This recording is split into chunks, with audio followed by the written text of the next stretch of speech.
I appointed General Ogola. General Ogola is among the people who went to Bomas to try and overturn my victory.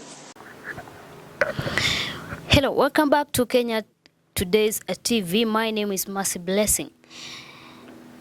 A sensitive video is now circulating on air of President William Ruto complaining about General Francis Ogola after his election. Listen to what Ruto said according to his investigation.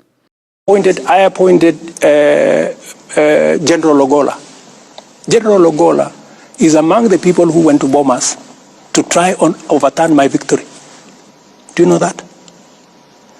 But because when I looked at his CV, he was the best person to be general. I called him and I sat him down. I told him, my friend, you went to Bomas to try and overturn my victory. But because you are... He was the best man.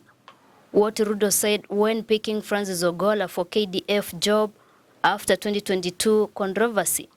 President William Ruto appointment of General Francis Ogola to replace the retired General Robert Kiboshi as Chief of the Defense Forces on April 28, 2023, sparked controversy within his Kenya Kwanza coalition, compelling him to publicly defend his decision amid rising internal dissent. During May 2023, rootable with journalists, President Ruto defended his decision, citing the late General Francis Ogola's credential as the defending factor in his appointment as CDF, despite Ogola being implicated in efforts to undermine the 2022 presidential election results. Despite these controversies, President Ruto explained his reasonable. General Ogola is among the people who went to Bomas to try and overturn my victory. Do you know that? But because when I looked at his CV, he was the best person to be general.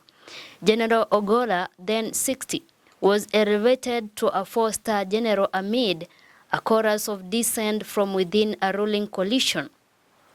This was exacerbated by accusation made by former chairperson of the Independent Electoral and Boundaries Commission, IEBC, Wafula Chebukati, who stated that Ogola was a member of group of the National Security Council members who attempted to manipulate the results of the election to favor Raila Odinga's victory or run-off.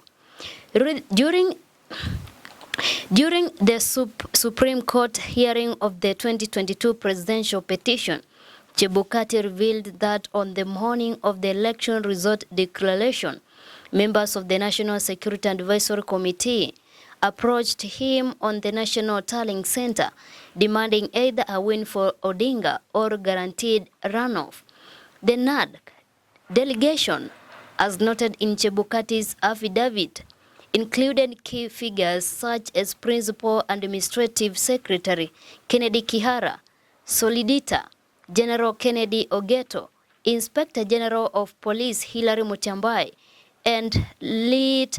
General Francis Omondi Ogola, the Vice Chief of the Defense.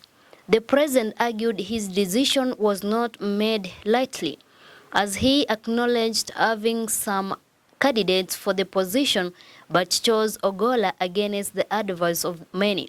I could have appointed anybody I had. I think 10 choices, Ruto stated. He went to narrate. I called him and I sat him down. I told him, my friend, you went to Bomas to try and overturn my victory, but because you are the best person to be a general, I'm going to give you a job. That is how it works with me. In the defense of his pick, Ruto stated that a regional balance was applying in his mind with keen awareness of historical ethnic representation within national rules. Since independence, there is nobody from Nyanza who has ever been CDF, and it is also played in my mind that I don't want to a situation where a whole community thinks they cannot occupy a certain office, Ruto elaborated. In his discussion with Ogola, Ruto confided that the general admitted his action at Bomas were indefensible, stating, Many people told me you should not give this. I should not reward this kind of behavior.